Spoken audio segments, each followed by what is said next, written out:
This is TJ with TMEZ. Welcome to the channel.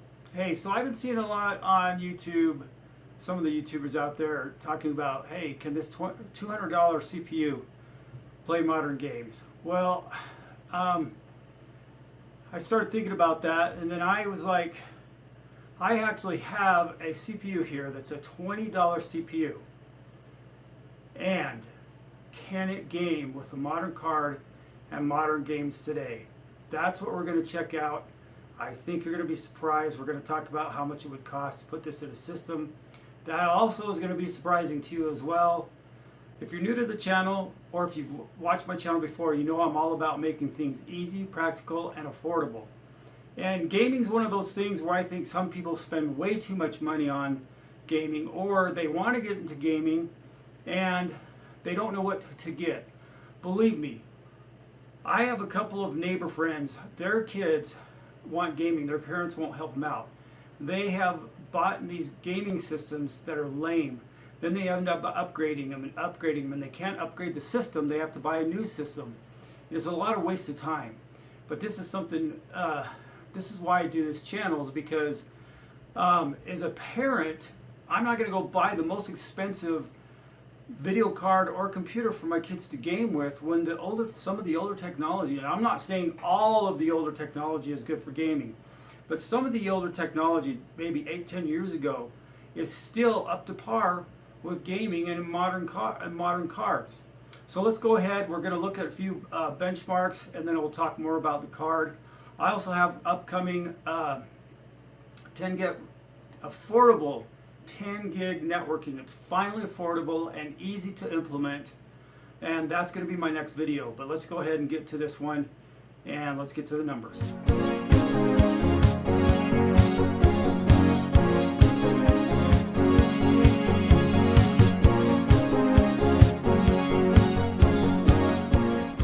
Okay, so let's get started. This is a $20 CPU. The computer system I'm putting this in has 32 gigs of RAM, 1 terabyte SSD, or you can do an NVMe drive.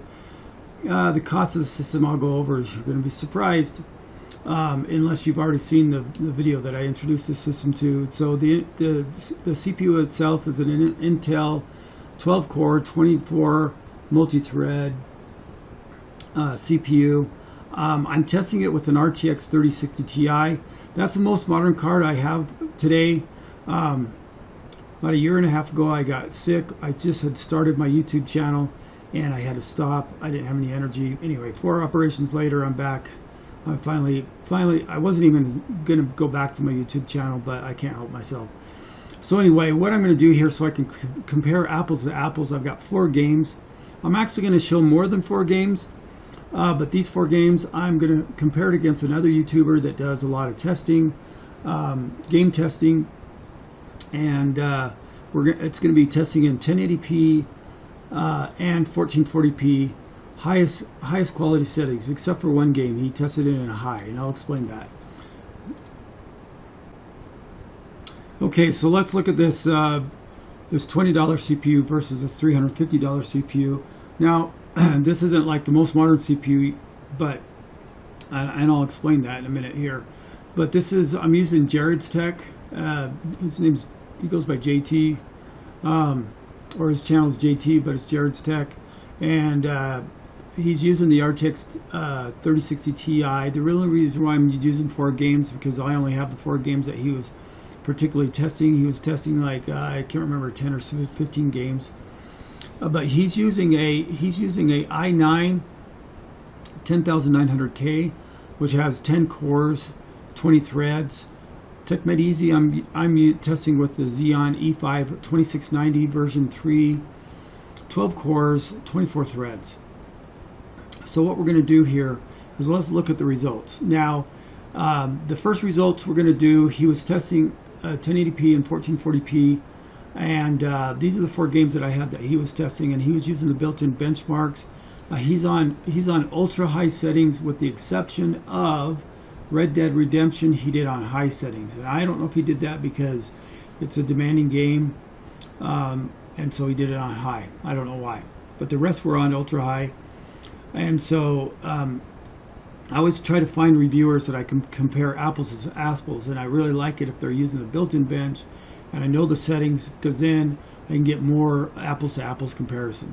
So we have Assassin's Creed Valhalla right here. That's AC Val. He's getting 86 frames per second, 1080p. Watchdog Legion is getting 82. Shadow of the Tomb Raider is getting 153. Red Dead Redemption 2 is getting 123. So now let's take a look at my results against Jarrod Tech's. So here I am in the blue, and again this is the $20 CPU, and Assassin's Creed Valhalla I'm getting 92 against his 86. Now I'm going to explain why there may be some discrepancy here, why my CPU is outperforming theirs with the same card. I am going to show some other results from Hardware Unboxed as well, but I just want to just to let you know there are going to be some discrepancies, but I will cover those. So Watchdog Legions, I'm at 91 frames per second against his 82. Shadow of the Tomb Raider, I'm at 127 to 153, and this isn't. Let me go back to Shadow of the Tomb Raider in a sec. So Red Dead Redemption, I'm at 110 to 123, and this is kind of what I would be expecting. Sometimes, not maybe this big a gap, but somewhat of a gap. This gap here with Shadow of the Tomb Raider is larger than what I was expecting, but what can happen is in some of these AAA games, and the reason why I'm doing the AAA games is because that's what he did. And obviously, this card and this CPU is going to do great with CSGO and Fortnite and some of the other games that, well, Fortnite can be actually graphically challenging as well, but some of the other games that are like CSGO that aren't as graphically challenged, you're going to get great results in those games. But I'm just sticking to what they were testing and what I had to test with. So let's take a look at 1440p. Again, Assassin's Creed Valhalla, he's got 70. Watchdog Legion 62. Shadow of the Tomb Raider 106. Red Dead Redemption 97. So let's take a look at our $20 CPU. Here we are. Assassin's Creed Valhalla, we're 72 to 70. We're 81 to his 62. And 101, and this is what Shadow of the Tomb Raider, this is what I more or less expect right here. It would be a discrepancy. Red Dead Redemption, this is more what I expect. Okay, because I don't expect this 20-year-old card to outperform the latest and greatest CPUs, especially like going up against an i9 12900K or 1200K. But again, we're looking at getting the gaming at a reasonable price and still have a great gaming experience and being able to get making the system more affordable so you can get a more so that you can spend your money on. So let's look at Hardware Unboxed. Oh, and I did forget to mention that i9 10900K is a $350 CPU. Now Hardware Unboxed, they are using this particular CPU is an AMD Ryzen 9 3950X 16 core 32 threads. It's a $600 CPU.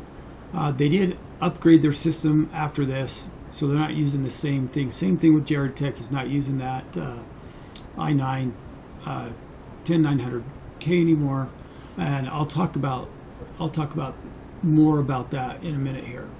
So anyway, the AMD is 16 cores, 32 threads. Again, this one is the Xeon E5 2690V3 is 12 cores, 24 threads. So let's take a look at those results real quick. So here we have the green is TMEZ. It says Mystery Machine, but that's what I did another one, and I was talking about a Mystery Machine because it's $220, and that's what we're going to talk about as the pricing next, that you can put this CPU in. But let's take a look at Rainbow Six Siege. Again, TMEZ is the green, Hardware Unboxed is the blue. I'm at Rainbow Six Siege, and again, this is 1440p. They only tested this in 1440p at this particular time, not 1080p. So again, these are just results in 1440p. I think they consider the 3060 Ti a 2K card, which I would too. It does very well at 2K. But Rainbow Six Siege, I've got 311 frames per second to their 235. Again, we'll talk about these discrepancies, what could be causing them in a minute here. So I've got F1 2020, 172 to their 136. Shadow of the Tomb Raider 101 to 108. And here we have Horizon Zero Dawn 87 to 92. Watch Dogs Legions 81 to their 61. Gears 92 to 85. Now, why is my $20 CPU outperforming these modern day CPUs? I think the best explanation is that I had to go back 2 years to find CPUs and the 3060 Ti and the games that I had that they have. I haven't been able to upgrade my games for the last year and a half. And so I think what it is that I'm using the latest and greatest Nvidia drivers, and some of these games may have also had updates that have made them a little bit more efficient. And so because there's no way that I'm going to tell you that this $20 CPU is going to always have better results than the latest and greatest CPU. But my point is that you don't have to spend a gazillion dollars to get great gaming performance. You want to have a decent CPU for sure, but you also want to have a nice video card for gaming. And so this allows you to have, and this system with that CPU, that $20 CPU, will cost you $220, and let's go over that. So if you're on eBay, and I'm going to talk about eBay just for a sec here. On eBay, I buy everything used on eBay. Now when I say everything, I'm not talking hard drive, or I'm not talking SSDs. I do buy hard drives, but server hard drives for server stuff. Now I'm really picky on what I'm going to buy used. The reason why I like this HP Z440, it's a professional workstation. It's a Xeon workstation. They were quality parts at the time. It's not it is a desktop computer, but it's a professional desktop computer that takes the Xeon CPUs. It's built upon the X99 platform.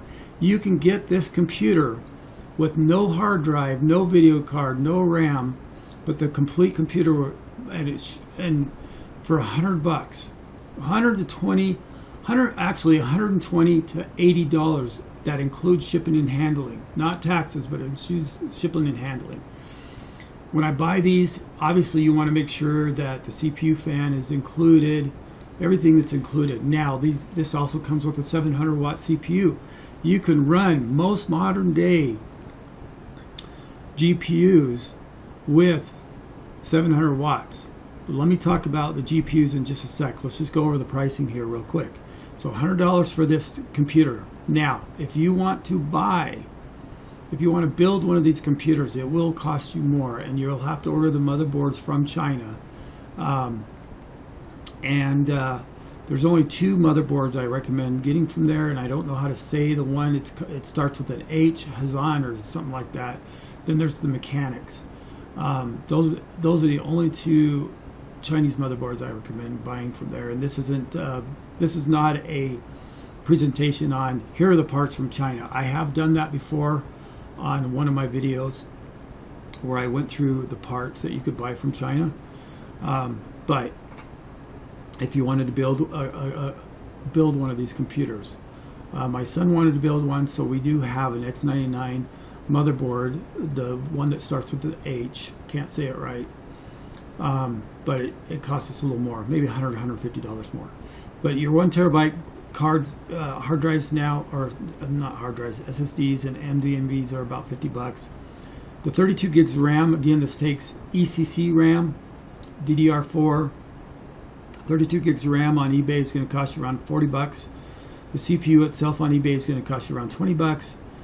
Again, this is a 6 to 8 pin that you can get from Amazon, and I'll have all these links down below as well in the descriptions. And I'm going to have the links to Jarrod Tech and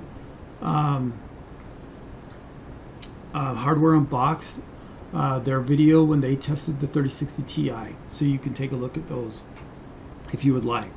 But I'll have all the links for all of this stuff. I'll have a link on how to put in a CPU into one of these systems, memory, and a video card. And then, so anyway, this totals up to be $220. Now, if you do an NVMe drive, it's going to cost you an extra $30, and I'll explain why that is in a minute. But let's talk about the video cards just for a sec here. So, obviously you can run older video cards in here. If that's all you can afford, then go get a GTX 1660 Super or Ti, or if you have to, you know, start out with a GTX 1650 Super.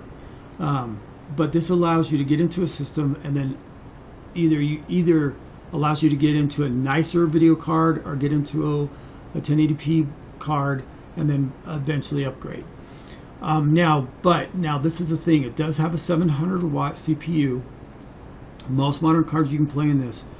The thing that I do like about Nvidia's 4000 series cards is they're much more energy efficient. And this system here would run the 4070 Ti, and as soon as it comes out, I may buy that because I really want to see how it compares. I probably won't keep it. I'll probably sell it as soon as I'm done testing it, because we don't need a 4070 Ti. It's a $700, $800 card. But all of my kids' systems are the X99 platform, and one of my kids likes to play in 4K, and the card that he has will do. Now, they don't play AAA games, so the games that they play will play 4K fine. But anyway, so you can't just put any card in here. I would never put a 3090 into this system. I'd never put a 4090 into the system. Wouldn't put I don't think I'd put a 4080 into this system. I don't know if I'd put a 3080 or not. I don't remember what the wattage is on the 3080. But like I said, the 4000 series cards, if you want to spend $700 on a card or $800 on a card, this would run a 4070 Ti. But whether you feel that is the best bang for your buck for that 4070 Ti, that's up to you. I would run it, but again, that's me. I'm cheap.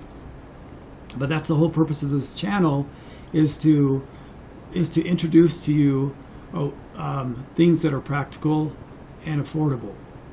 Now, this is I'm just getting to get into my pet peeve here really quick. I don't want to spend too much time on it. I do have parents whose kids, they don't want to buy their kids a gaming PC. They're willing to let their kids buy their own gaming PC. They tell them to come see me, they don't, and they waste their money on these used PCs that are pieces of crap. Because I'm not telling you right now that every PC out there that's older PC is good for modern day cards and modern day gaming. And they don't know what to buy, and they read stuff, but they only have a limited budget, and then they get these piece of craps, and then they find out that it's not that great, and then they got to sell that one and get another one. I know one kid, he's gone through 3 systems now, and part of it was he just didn't have the money. But if he would have come to me, he could have got into this system, got into, say, a used video card, a 1650 Super, and then waited during the COVID thing, and now buy a really nice card and throw in here and have great gaming performance. Anyway, that's a pet peeve of mine. My niece is the same way. Her husband wants a gaming system, but that he can't afford to spend a lot of money. She's told him to come talk to me. He's just doing it on his own, and I guarantee you he's going to be making a mistake on what he's buying, because he can't afford much. And so that's the key. That's why I made this channel is to make things easy, practical, and affordable. Okay, I just want to talk about some other CPU options on the Xeons. Now, even though there's 3 options here, you're not going to get any better performance even though these other CPUs have more cores. But if you look at this 2698 version 3, it's 16 cores, 32 multi-threads. It's $40. And there's a reason why I'm bringing these up. You have the E5, and this is not a mistake that the 28 is less money than this 26. I don't know why Intel did it like that. You would think the higher the number you go, the more expensive it is, and that usually is the way it is. But in this case, it's not. The E5 2696 version 3 is an 18-core, 36 multi-thread or multi-core for $80. I actually use this one in my personal system. My kids are the gamers, I'm not. I actually have a Linux desktop that I use, and I like to test out VMs, and I do my video editing on it, so I have this 18 core in there, and I love it. So these are some other options if you're doing multimedia or any kind of video editing or YouTuber, whatever you are. These are some options here. And so instead of that system costing you $220 and you've bought this $26.96, you're talking an extra $60. So you're talking, excuse me. So you'd be talking $280 to get into this 18-core, 36 multi-core. Oh, let me just talk real quick. The reason why the NVMe will cost you an extra $30, so $250 for the system instead of $220, is because you're going to have to get an NVMe card to put into the system. And this card right here actually takes an NVMe and M.2 SATA card, and this is what I do. I always buy these M.2 SATA cards, put the operating system on it, and then I run all my programs off the NVMe card. That's one way you can get away with it. When I first bought this system, it said that it could boot off of an NVMe, and I don't know if it's because the BIOS needs to be updated. I did update the BIOS, but I haven't tried it yet. So this is how I get around it. So I hope this was helpful. Again, you can get into the system for $220. There's your $20 CPU. There's your gaming performance. Now, just as an announcement coming up, if you want to watch my video on 10 gig networking, it's so much affordable now, so easy to implement, and I'm going to show the cards, the switches, and implementing them, what you need to set your cards at to get that 10 gigabit performance, and why you would want to even go to 10 gigabit performance in your home or small office. Anyway, I hope this was helpful and educational. This is TJ with Tech Made Easy. Have a great day. Now that was easy.